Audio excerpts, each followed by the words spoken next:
By comparison to the total oceans of the world, today's modern aircraft carrier is but a small speck, requiring sophisticated spy planes and satellites to keep track of her whereabouts. In reality, each of America's 14 carriers is the big punch in the most awesome array of offensive and defensive flying weaponry ever put to sea. United States Navy's Carrier Air Wing with its F-14 Tomcat.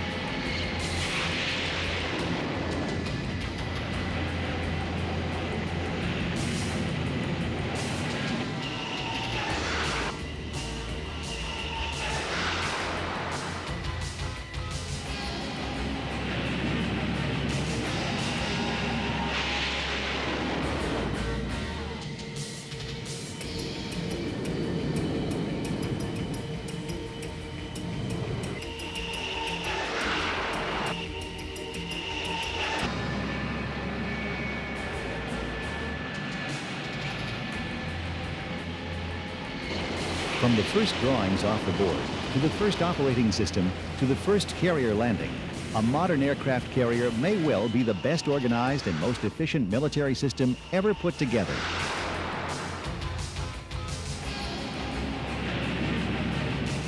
It's the aircraft that make the carrier viable, but it's the pilots who pay it off.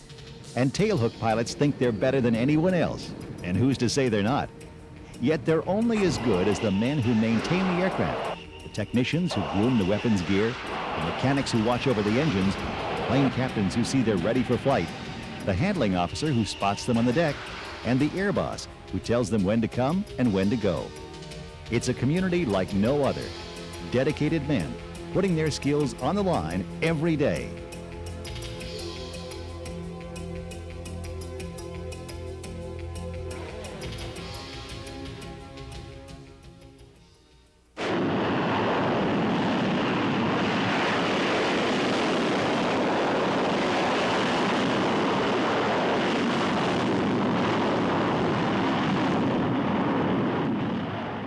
Grumman Aerospace Corporation's F-14 Tomcat is the end product of a major disagreement that erupted in 1964 between the U.S. Navy, then Secretary of Defense Robert McNamara, General Dynamics, Grumman, and the U.S. Congress.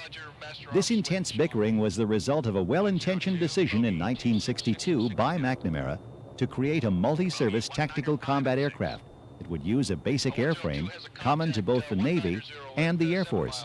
That is your bogey.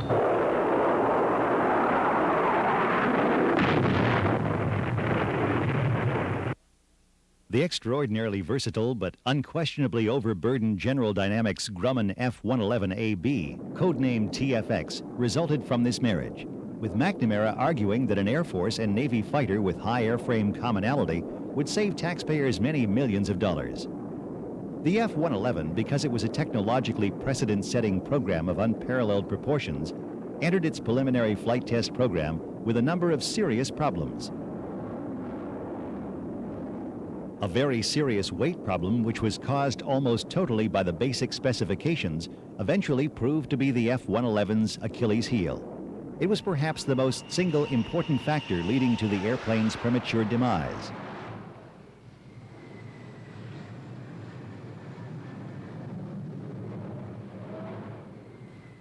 Not too surprisingly, the Navy was not unhappy with this decision, and in fact, a year earlier, quietly began to review an in-house Grumman study calling for a totally new, all-Navy fighter aircraft. Almost before the ink had dried on the agreement releasing Grumman from its obligation to the F-111B, the Navy came up with a request for proposals for the VFX, the aircraft which Grumman had already been working on. Grumman was no stranger to building blue water Navy aircraft, from cat fighters during World War II to the F-9F Panther in Korea, the Navy's first jet fighter to see combat. The F-10F Jaguar, a cat ahead of its time, was the first fighter with a variable sweep wing, a concept which was to pay off some 25 years later. In between, Grumman designed and built the F-11 Tiger, a longtime favorite of the Navy's Blue Angels, and the Super Tiger, a Mach 2 version which set a world's altitude record.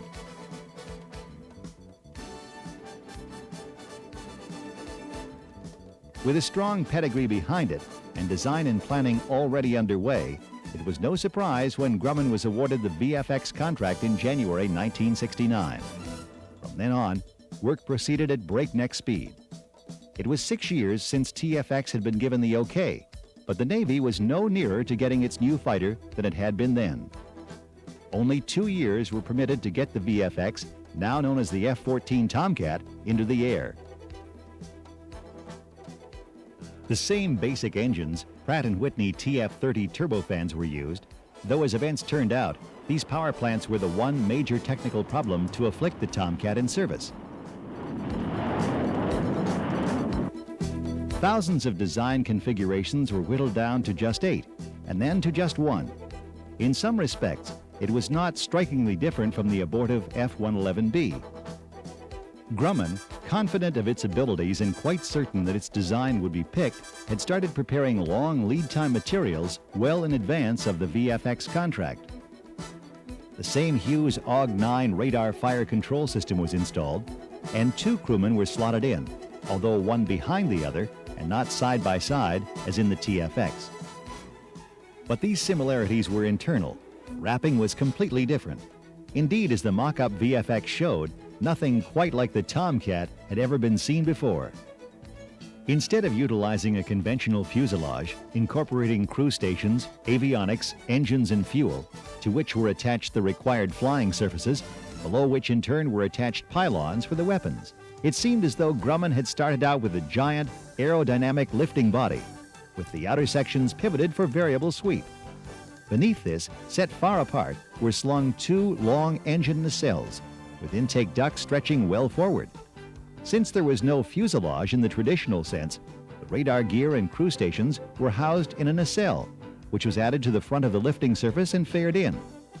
Although apparently a patchwork of different elements, the whole thing blended together remarkably smoothly, maximizing lifting potential while minimizing weight. Lots of details were modified, but the most evident concerned the vertical stabilizer. The Navy was none too keen on the central fin arrangement, but for reasons of carrier stowage, it was not possible to compensate for their loss and heightening the main tail fin, so twin dorsal stabilizers had to be adopted to give them a cranked gull appearance when viewed from head-on, and the front nacelle was resized to give the crew better visibility out of the cockpit. With the contract sealed, Grumman began to tool up in earnest for the 6 prototype pre-production and 463 production aircraft that were written in.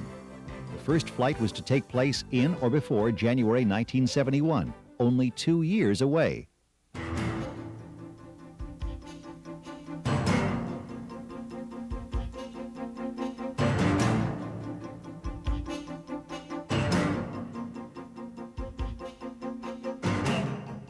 The first F-14 prototype was rolled out at Calverton, New York on the 14th of December 1970, and a week later it flew for the first time. Despite the urgency of the program, it was found possible to tweak the design as the assembly of the first few aircraft was in progress. The changes were for the most part cosmetic in nature. Grumman, as usual, had got it pretty well right first time.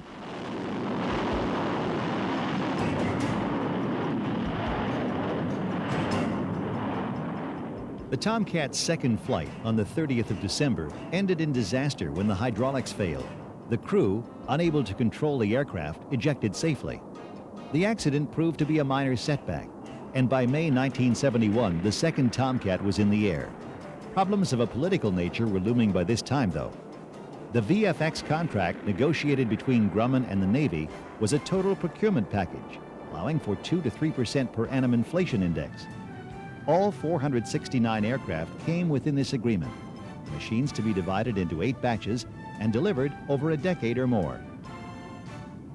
As is now known only too well, the index was hopelessly inadequate, and as inflation soared from about 1970 onwards, anxieties increased. The situation was not helped by the fact that in the meanwhile, the total number of Tomcats to have been bought had been slashed to 313, driving up the aircraft's unit cost dramatically. Flight testing involving some 20 aircraft continued through 1971 and 1972. The first supersonic sortie was made on the 16th of September, 1971 by the 12th aircraft, which had taken over the duties of the first prototype. The trials were intensive and involved an unusually large number of aircraft in order to meet the deadline for delivering the Tomcat to operational squadrons.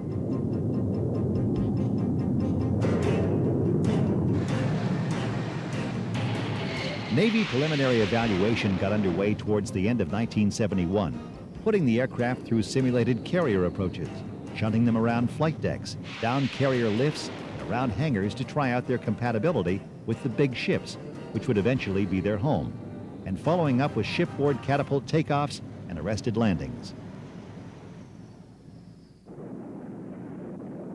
The business of testing out the complex weapon systems of the F-14 began the following year at Point Mugu. And here, particular interest centered on the big AIM-54 Phoenix missile, which was the aircraft's major feature. The results were astonishing.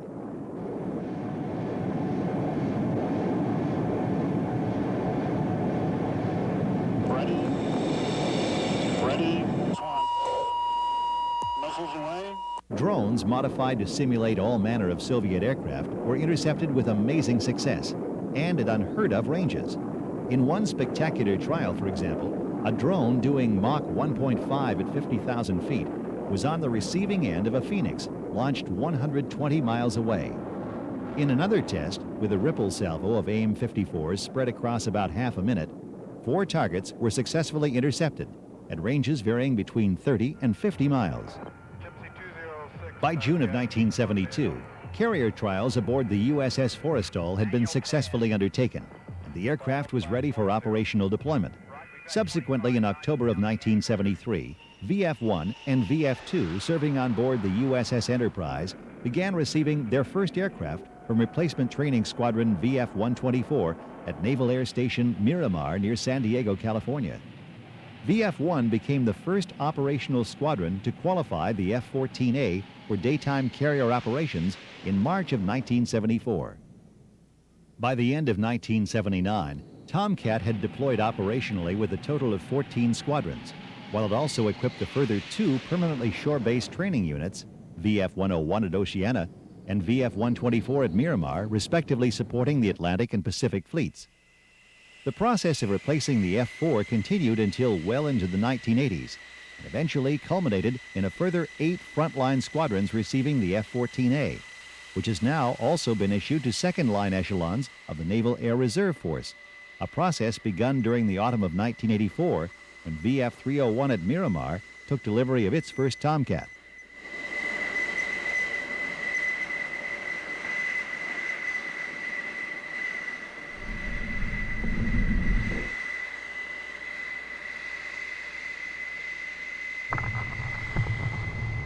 The thing that separates the F-14 from all other tactical aircraft flying today is the combination of a high-performance airframe and the multi-shot, multi-target AUG-9 Phoenix weapon control system, the most significant advance in weapon system technology in a generation of fighter development. Practically immune to electronic countermeasures, the Phoenix missile is specifically designed to destroy multiple maneuvering high-speed targets from extremely long range to close in. And it's the only air-to-air radar missile with a launch and leave mode. The Phoenix has proven its performance time and time again against a variety of targets in a variety of tactical situations, scoring an unprecedented 85% success rate. Unlike any other system, up to 6 Phoenix missiles can be fired at 6 different targets at the same time. Up to 24 targets can be tracked simultaneously. Other new fighters, on the other hand, are restricted to one-on-one engagements. Once the pilot or the crew has determined they're going to attack a target, they are stuck with that target. They can't see anything else. He has to stay in search. He's back to a manual system, the same thing that the F-4 came out with 15 years ago. This is the only system we've got going where you can attack a target and not have to devote your full attention to that target for the full time of flight of the missile, whatever you're firing. We can prepare ourselves to take on the rest of the threat. It's one of a kind thing. No matter how sophisticated, no weapon system can get the job done unless you have time to deploy it. And this means early detection. A high-powered radar and extremely fast digital computer provide the F-14 with almost 3 times the detection volume of current fighters, at 30 to 50% greater range. But this is no numbers game. Extended range means more time to respond, up to 2 extra minutes for a Phoenix to intercept a Mach 2 threat, the difference perhaps between winning and losing. It also gives the pilot the ability to stand off and fire a Phoenix missile before being detected or before the enemy can fire, since he has to get a lot closer to fire. Because we get to see him first, we're going to get a cut right there. We're going to get the edge right there. Here we are standing off, having the standoff capability to fire and attack a target when we have come nowhere close to him being able to do that to us. Okay, what happens then? Your survivability goes up tremendously. You take one aircraft, and he can do the job of 5, 6, 7, 8, a dozen aircraft. Let's face it, if you can get a guy at 100 to 150 miles, that's where you want to get him. You don't want to wait till you have to get him in close. The third version of Phoenix, designated AIM-54C, now provides greater reliability, enhanced resistance to electronic countermeasures, and better performance on the missile, so as to deal effectively with anticipated threats in the 1990s.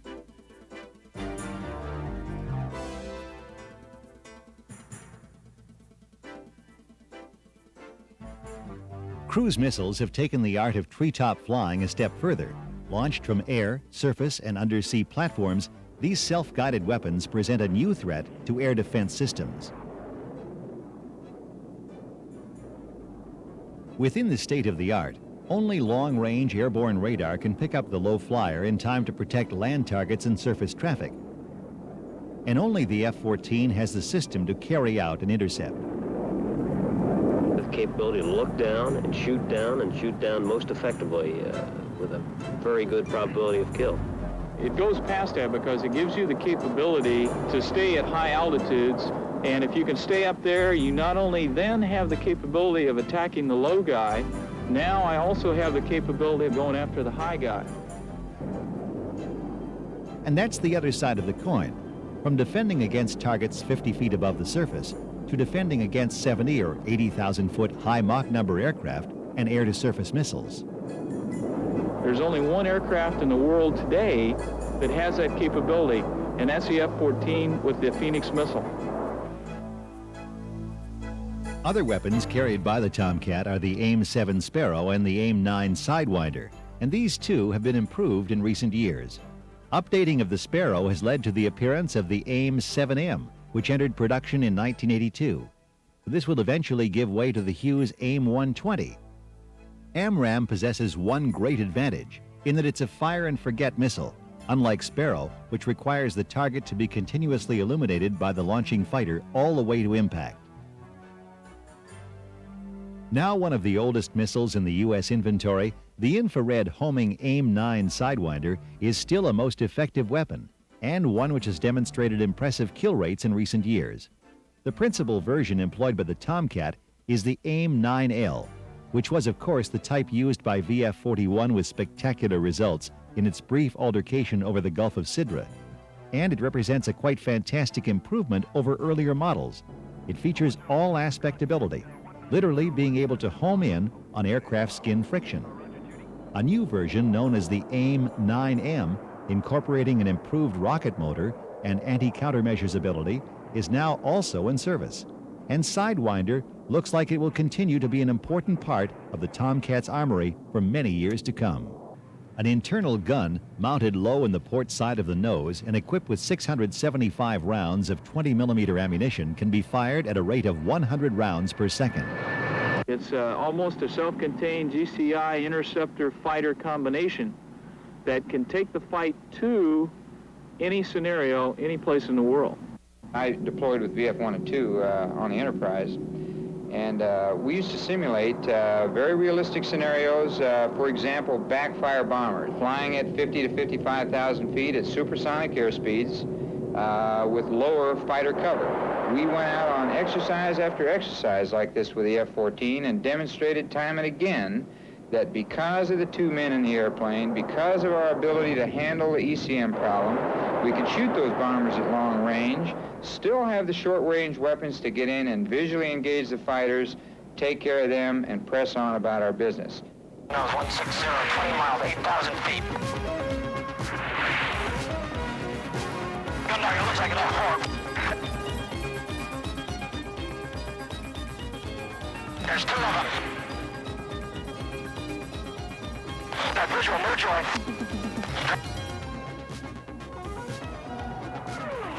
Gun check 30 right. Gun dog contact 20 right, Angels 16, 20 miles up. Go, auto contact now, right in front of you. Okay, stand by, we got another 16 over drive right. Seconds visual. Right under my nose, right now. Yes, sir. Say hi. Dragon's engaged. Dragon is a shadow right in front of you, about 2 miles. Okay, gun dog, we got one off my nose now. Down low, he's coming up on you. Keep cover, you're safe. Gun dog, in close, 90 left. Roger. Gun dog, wake up.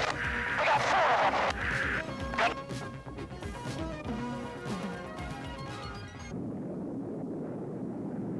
In this age of automation, the tendency is to put everything you can into a computer. Certainly, computers have taken us over hurdles we never could have handled otherwise. But there are limitations, as we all know. So the F-14, although highly automated with a computer system that can process 3 times as much information as any other fighter, still relies on a 2-man crew, working together to take full advantage of the enormous potential of the aircraft.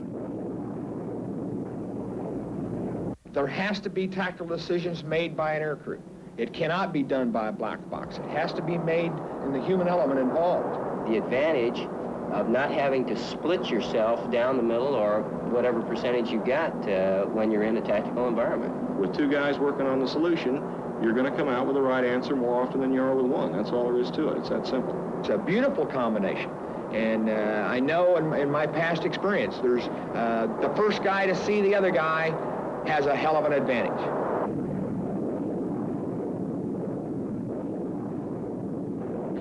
With the tremendous flow of information that passes between the F-14 and the command center, voice communication is often inadequate, too slow, or tactically undesirable. You can get more information back and forth more quickly with the aircraft's data link system relaying tactical information and receiving additional target data from the command center. Roger. And Dick, you're cleared to fire. Roger. 102, you're bogey. Even when the enemy is fanned out 200 miles across the sky at different altitudes, the F-14 can be positioned for optimum tactical effectiveness. And it's the only aircraft that can shoot down 4 of the enemy and still have fuel left for a protracted fight one-on-one.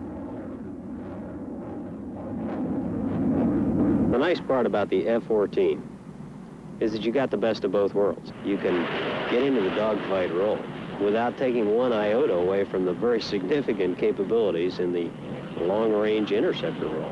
Wing buys an awful lot. It gives you an awfully good on-station loiter time. It gives you a tremendous turning aircraft, and it gives you a slow approach speed. Throughout the flight regime, and almost at any store loading you'd care to dream up, you decide where you want to go, and you point the nose, and the airplane goes there. It's going to be an awful long time before anyone can come close to finding an aircraft that can take the interceptor role and the fighter role and come any closer to optimizing the 2 in one aircraft. The nice part about the whole system is that being computer-based, software-oriented, the growth potential in the system is almost unlimited. Now operational is a new television camera system which permits visual identification at distances well beyond eyeball range. Essentially a closed-circuit television system featuring a gimbal-mounted stabilized camera offering a wide field of view for target acquisition, the radar intercept officer is able to then select a close-up mode for identification. The TARPs, or Tactical Air Reconnaissance Pod System, introduced an entirely new mission for the Tomcat. Mounted on the rear left Phoenix station, the forward section of the pod contains a frame camera, able to produce forward, oblique, or vertical imagery. There then is a panoramic camera providing horizon-to-horizon coverage, while the remaining sensor is an infrared line scanner. Carrying a TARP's pod only slightly degrades the F-14 performance.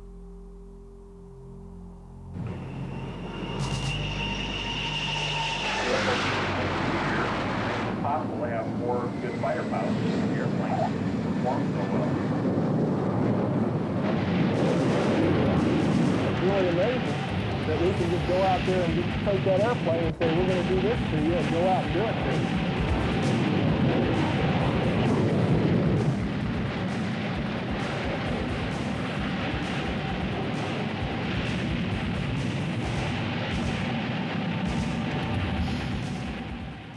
Although more than 17 years have elapsed since Tomcat first went to sea aboard the USS Enterprise, the interval since then has witnessed little change, and the Tomcats now being manufactured are essentially similar to those which rolled from the Calverton production line during the 1970s.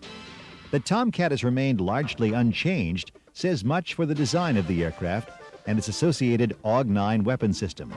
But the F-14A has suffered from its fair share of problems, most notably with regard to the TF-30 power plant.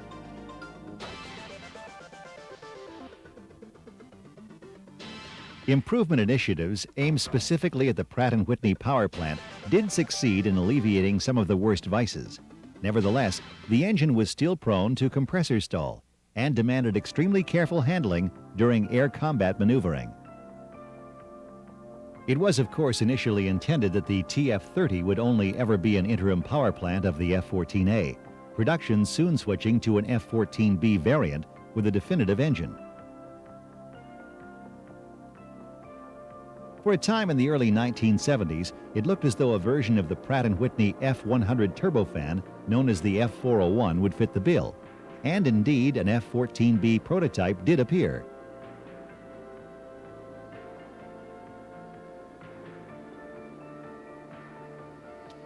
Flying for the first time on the 12th of September 1973, the F-14B eventually accumulated the modest total of 33 hours between then and April 1974, in what was described as a reasonably successful test program.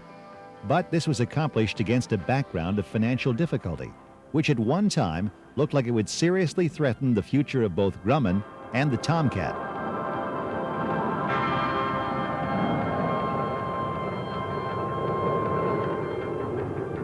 Not surprisingly, most resources were directed towards continuing production of the F-14A, with the result that the F-14B passed into limbo despite showing some promise. Another derivative, the F-14C, which would have introduced new, more advanced electronics, also fell victim to economies. And as a result, the F-14A became the definitive production model. It was not until the latter half of the 1970s that serious consideration was again given to the question of re-engineering Tomcat.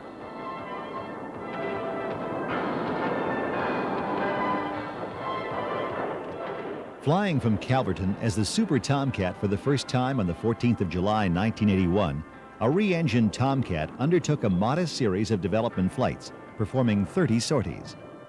In almost every aspect, this testing revealed significant performance gains, which culminated in a decision to go ahead with full-scale engine development as the F-110 in October of 1982. For instance, loiter time when engaged in the combat air patrol mission was up by 34%, while deck-launched intercept radius with Mach 1.3 flyout rose by no less than 62% to the order of 275 nautical miles. The greatly increased power output also permitted catapult launches to be made dry without afterburner, a factor which must have greatly impressed the Navy, since some of the earlier accidents had arisen from compressor stall when employing afterburner during launch. In fact, the F-110 engine displayed great resistance to compressor stall throughout the flight envelope, permitting unrestricted power management, something impossible to achieve with the TF-30. Impressive though these results were, it was to be another couple of years before the Navy elected to go with this new power plant.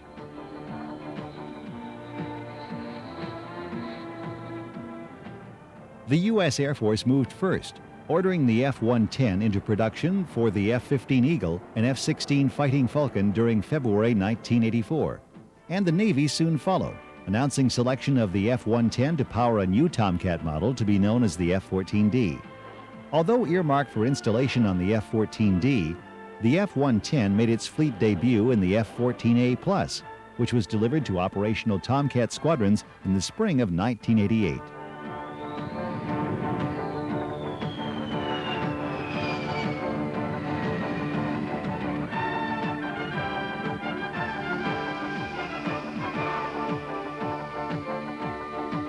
Future Tomcat pilots undergoing undergraduate jet flight training will go aboard the first time in the new McDonnell Douglas T-45 Goshawk.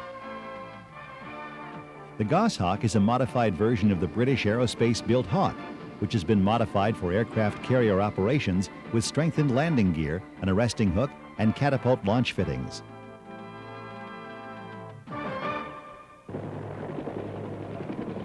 During the first 5 months of 1968, the United States Navy in aerial operations over Southeast Asia experienced a barely acceptable MiG-kill ratio of less than 3 to 1. The small MiG aircraft engaged both Navy and Air Force fighters in classic close-in dogfights and outmaneuvered the U.S. pilots. Maneuverability, design, and size differences between the U.S. and the MiG series aircraft, plus the lack of a dissimilar aircraft training program, were considered to be major factors in the Navy's low kill ratio.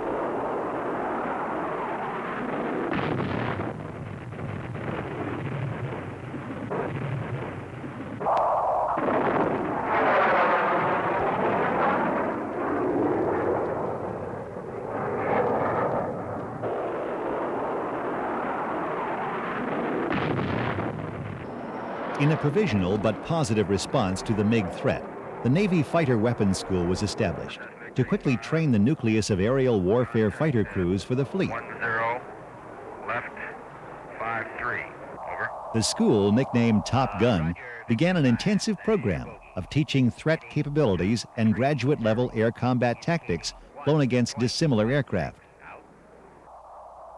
Its effects were quickly apparent. Before Top Gun, pilots with perhaps 50 to 60 hours in combat aircraft were being sent against experienced North Vietnamese flyers and were able to hold their own. Airfield, this is Victory 5, Grand Slam 1 bogey. After Top Gun training, the weapons school graduate returned to Southeast Asia, and by 1972, the Navy's kill ratio had risen to 13 to 1. Selecting a pilot for training at Top Gun involves far more than finding a man with the best flying skills in the squadron. Candidates, whether Navy or Marine Corps, must also have demonstrated excellent administrative and leadership skills, and most importantly, teaching ability. In fact, it's somewhat of a misstatement to say that Top Gun teaches the best fighter pilots in the world. In actual fact, it teaches the best teachers of fighter pilots in the world. The ideal Top Gun candidates have 400 to 500 hours flying time and at least one sea cruise under their belts. The same qualifications apply to Top Gun instructors, who, like their students, are selected as much for teaching as for flying ability. Top Gun instructors usually serve a 3-year tour at Miramar, the first year learning mainly how to be an instructor. The first 6 months include a familiarization course on A-4s, F-16s, and F-5s, which are the aircraft currently flown at the school.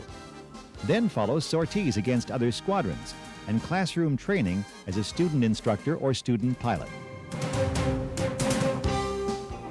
Gents, welcome to the best 5 weeks of your flying career.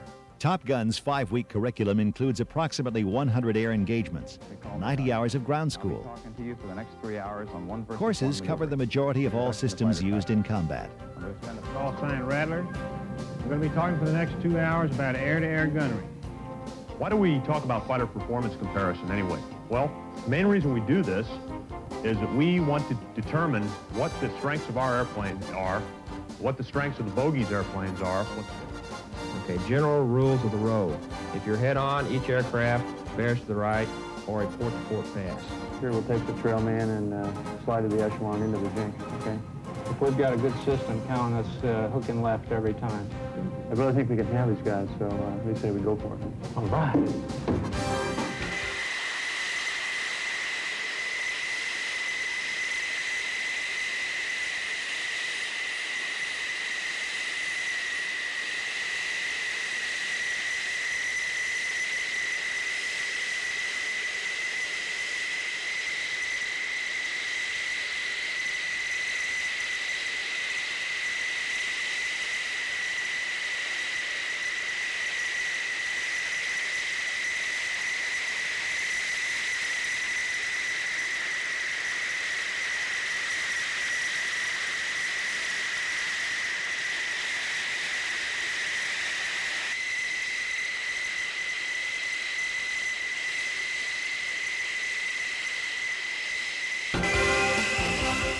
Every flight, no matter how routine, is thoroughly briefed.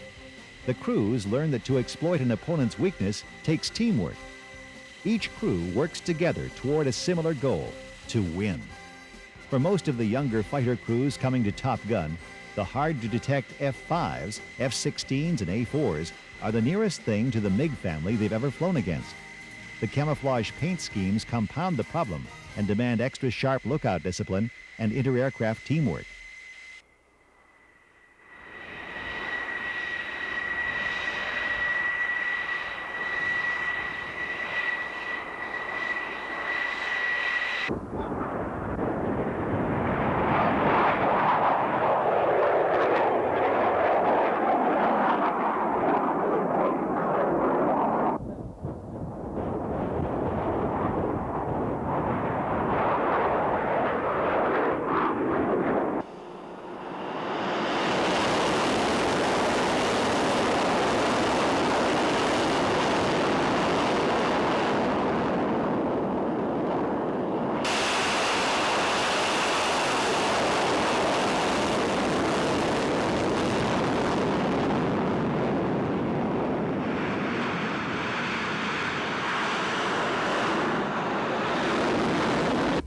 Back starboard, 010. 010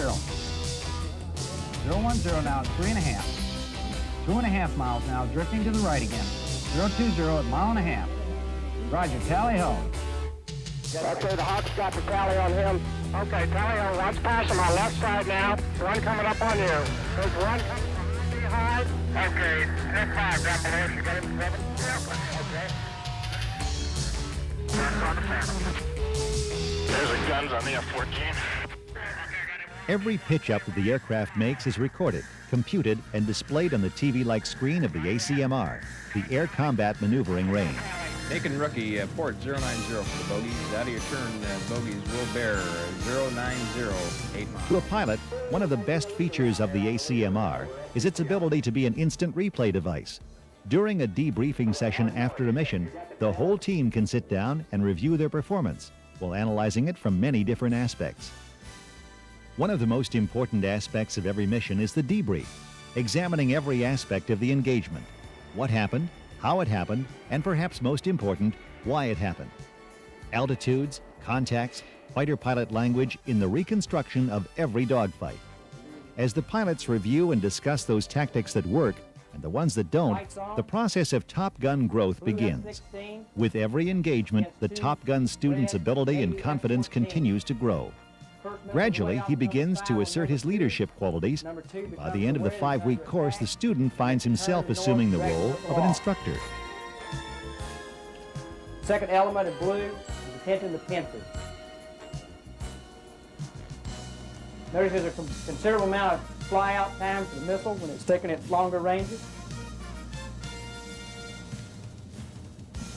Number 2's made his estimate of the missile approach time. He's made it turn back into the missile to cause the overshoot. Missile does overshoot, miss. Second element is repositioning in the tent. Element number 1 is able to take the offensive, begins to drive the fight. 5 and 6 are reacting to 1, maintaining good mutual support. Second blue element is back into the fight, again with good mutual support. Assisting with a shot. Cockpit view of blue number 5 as he's repositioned to assist his buddy number 6. You see the missile fly out. Missile's off the rail. Second missile's off the rail. And the blue coffin indicates a kill. A4 went to the right like we wanted him to. Up high here. We both made a call here, good call on the 2v1 in the lead bogey, okay? Morning. Today we're going to run our Alpha Strike, and this is the culmination of your training here at Top Gun. Your task today, fighters, is going to be to get a strike group on and off of the target.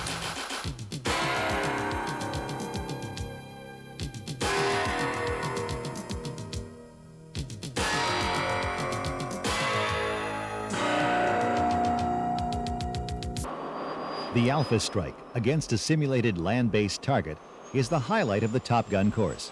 A chance for the students to plan and put into practice everything they've learned during the preceding 5 weeks.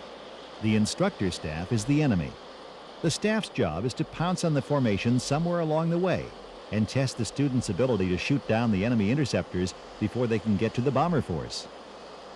The combat abilities of carrier-based fighters and attack aircraft, such as the Tomcat, F-18, A-6 and A-7 are well known, but a large-scale training mission such as the Top Gun Alpha Strike can reveal problems that may not have been considered.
Top Gun aims to teach Tomcat drivers to become not only the best fighter pilots, but also the best fighter pilot training officers in the world, able to develop a plan that will make their squadrons the best, ready to meet any enemy anywhere the Navy's carrier air wing might take them.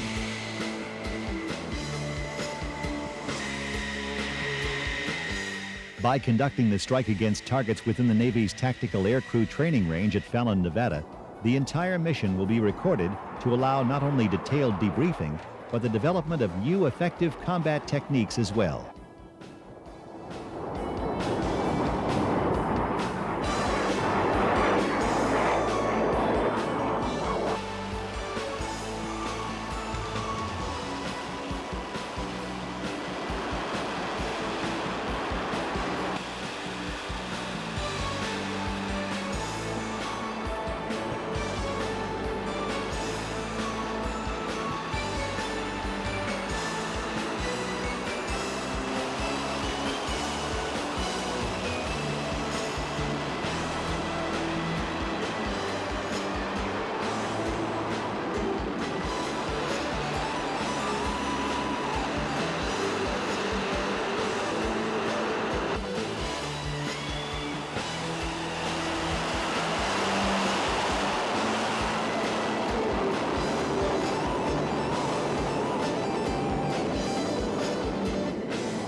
Top Gun instructors will fly the F-5s, A-4, and Top Gun's newest adversary aircraft, the General Dynamics F-16 Fighting Falcon.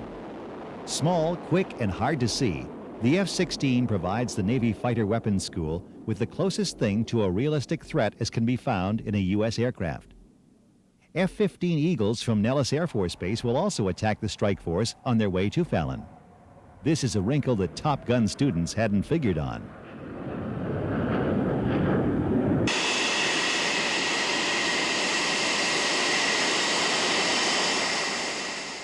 One of the most important goals of Top Gun is to instill Navy and Marine pilots with a great sense of self-confidence. A fighter pilot becomes very good when his self-confidence is strong enough to override his doubts about his skills and his aircraft. In the millisecond world of aerial combat, if he stops to think about what he has to do next, it may be too late. But if he's been trained properly, if his motor skills are up and his reaction time finely honed, and if he believes very strongly in himself, his subconscious will assure control and he will simply react.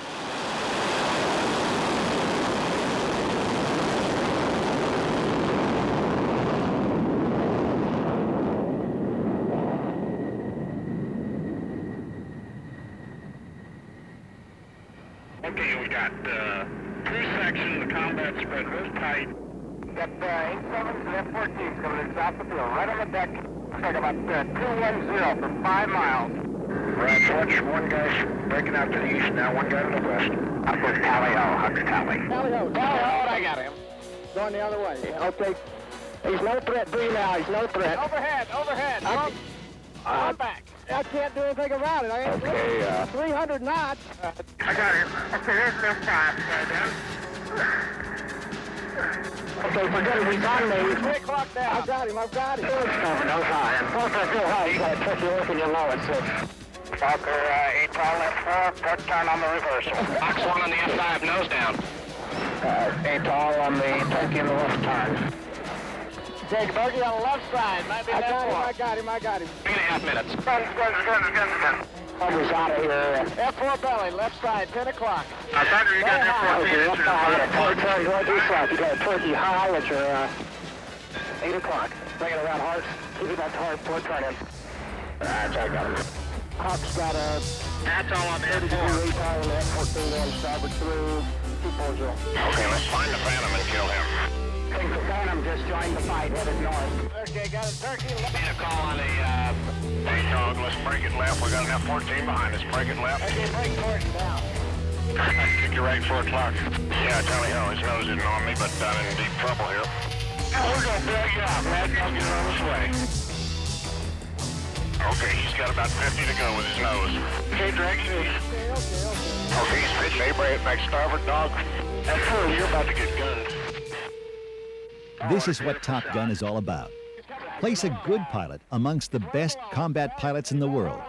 Teach him the tricks that only experience brings. Make him understand that there is little new in aerial combat since 1918, with the exception of speed, altitude, and destructiveness of weapons. Impress upon him the fact that the opposition possesses the same motor skills, reaction time, and knowledge. And then hammer into him the fact that what makes him better is practice and knowledge. Only then will he be up to the task of taking a supersonic killer into the air and seeking out another self-confident pilot in another supersonic killer and beating him. 5206, full break. Roger, 206, clear break.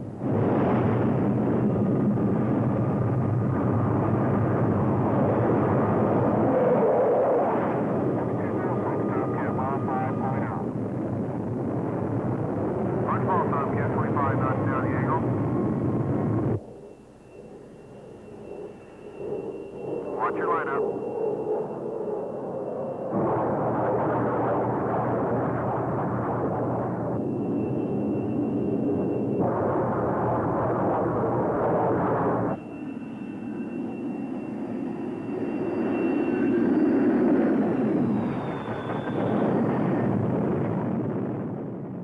A 1,000 feet of steel deck and a length of braided cable and a yellow shirt to get you out of the way safely, quickly.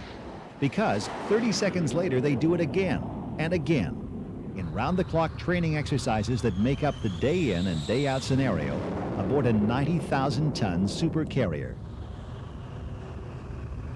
17 stories from superstructure to engine room, with a population of more than 6,000 specialists who run this city and manage its air wing of some 90 aircraft.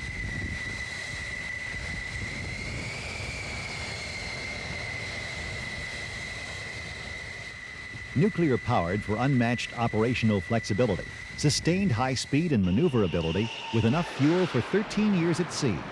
It's a self-sustaining mobile fortress, its primary role to project U.S. air power Nothing more, nothing less. To the carrier's air crew, being prepared means flying at least once a day, sometimes twice. The mission: practice radar intercept, air-to-air combat, strafing towed targets, bombing land targets, practice anti-submarine operations. Practice, practice, practice. While at sea, Tomcats, along with the E-2C Hawkeye, are the long-range eyes of the carrier battle group. It's their job to identify and, if need be, destroy any hostile threat, as they did in January 1989, when they tangled with 2 Libyan MiGs. What you're about to hear is the actual radio transmissions between the 2 prowling Tomcats flying combat air patrol, an E-2C Hawkeye, and the carrier John F. Kennedy. You can judge the results for yourself.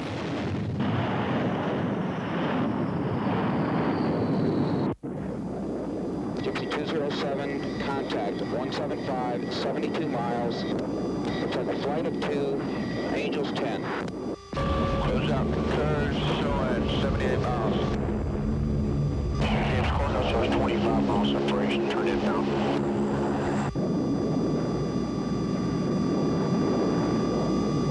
Contacts appear to be heading 315 now, speed 430, Angels approximately 8,000. Ready? Roger, Ace, take it north.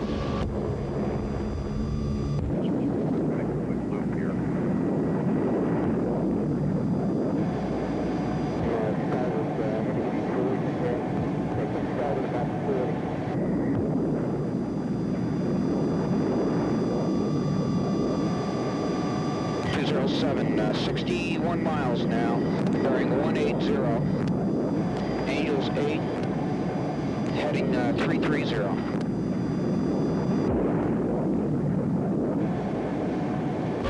Bravo, let's close out. Come back coast, 23. Jinking now, hold it. Okay, bogies appear to be coming, jinking to the right now, heading north. Speed 430, Angels 5,000 now into descent. So let's take her down now, we're going down. Okay. Shows us 53 miles now. Bogies appear to be heading directly out as I'm coming toward. Steady up 150 for 30-degree offset, 50 miles.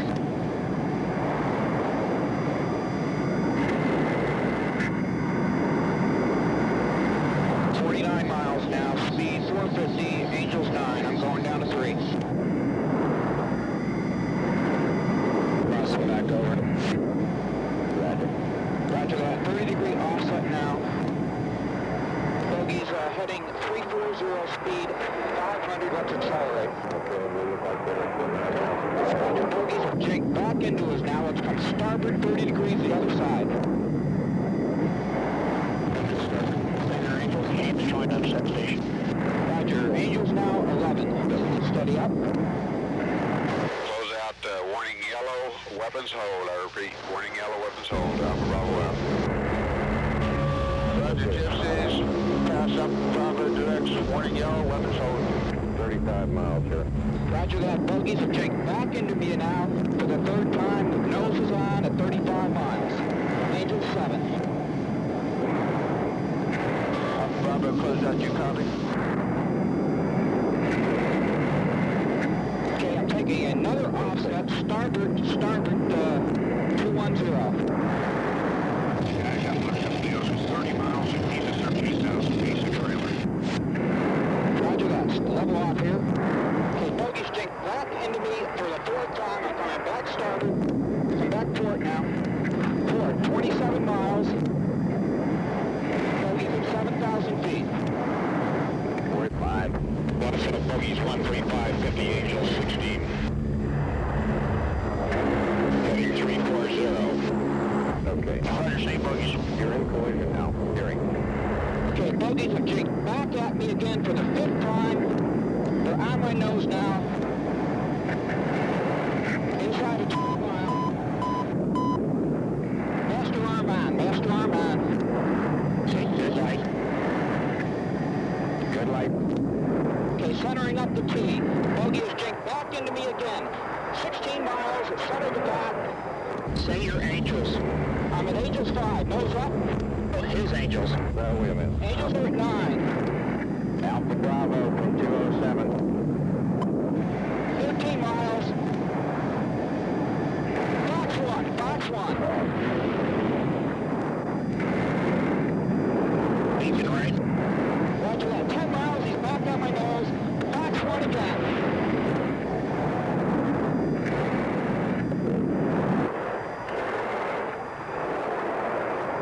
Watching them up. 6 miles, 6 miles. Tally 2. Turning into me. Roger that. 5 miles. 4 miles. Okay, he's gonna miss a lot. Breaking right. That's it. Good hit on one. Roger that. Good kill. I got the other one. Short back street. I think he's out of the trailer. Coming hard, stop him up. I haven't got Colin. Got the second one. I got the second one on the nose right now. Hey, I'm high cover on you. Get a box. Lock him up. Lock him up. Man, shoot him back too. I can't. All of a sudden.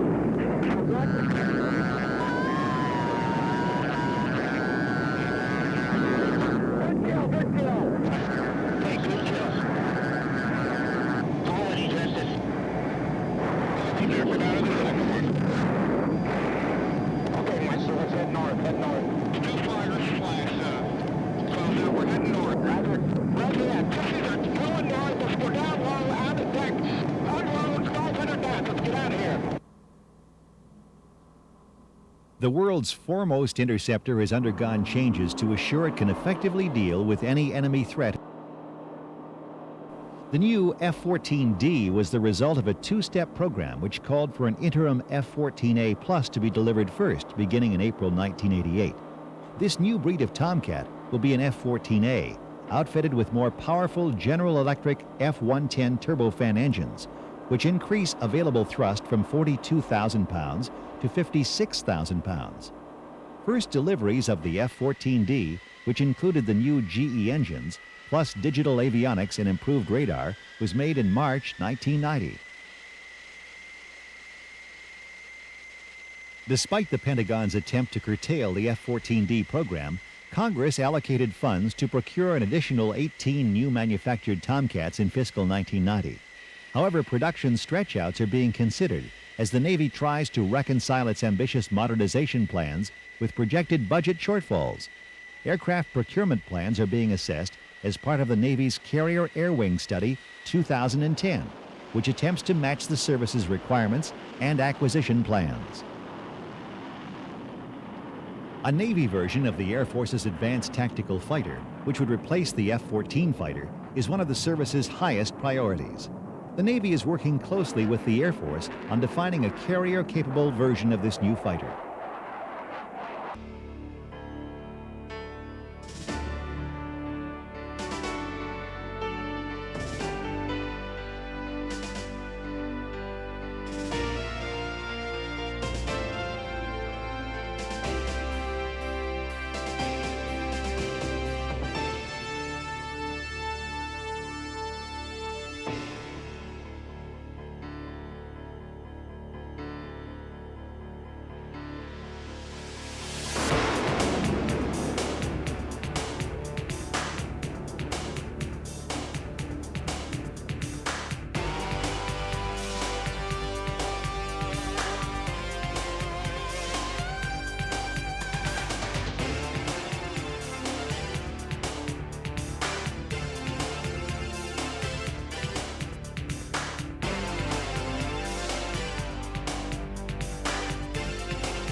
The Navy is also studying a Grumman proposal to upgrade the F-14D into the Century 21 Tomcat.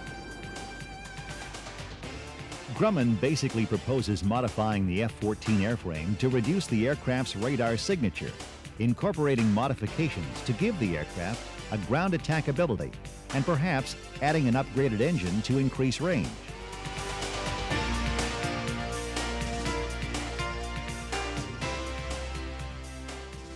Thus, for years to come, the F-14 Tomcat will maintain a vigilance on 3 oceans, imposing enough to keep the peace or turn the tide of conflict, and above all, always ready.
Good as it is, the Navy and Secretary of Defense knew the F-18 Hornet could be better. The Hornet needed a greater range, a bigger payload, and the ability to return to a carrier deck with more of its weapons unused. That desire produced upgrade studies which resulted in this configuration, the F-18E. If it didn't have the name on its flank, it would take a real expert to tell the difference between the F-18C and the F-18E.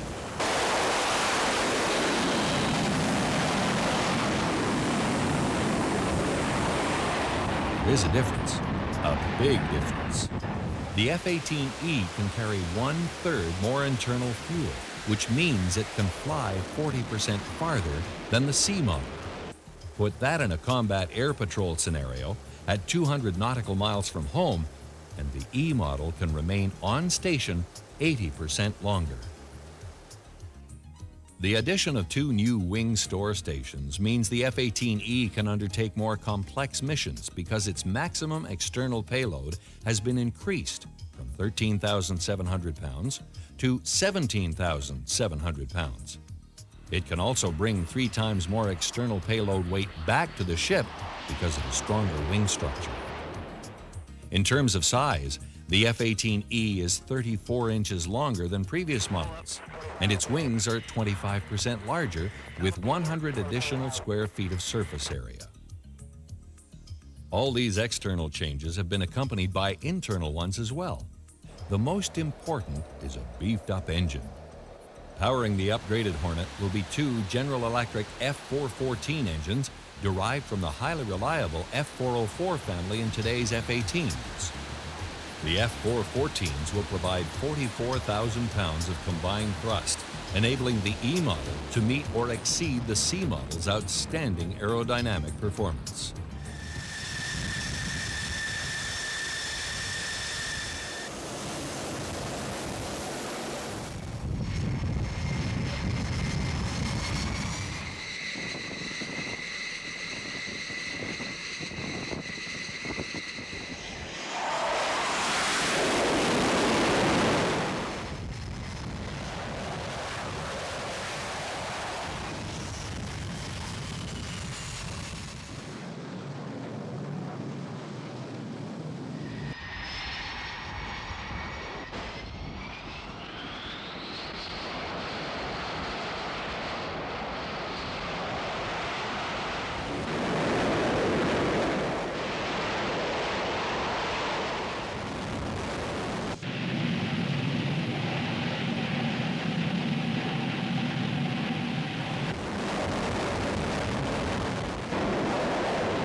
Wire.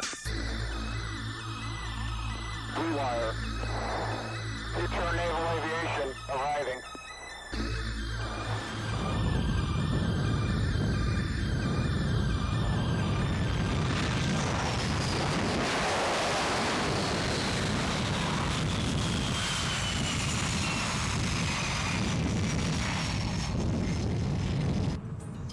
Taken together, the F-18E provides greater range and endurance, carries a heavier payload, has more bring-back capability, and greater growth potential, and at the same time has equal or better performance than its predecessors.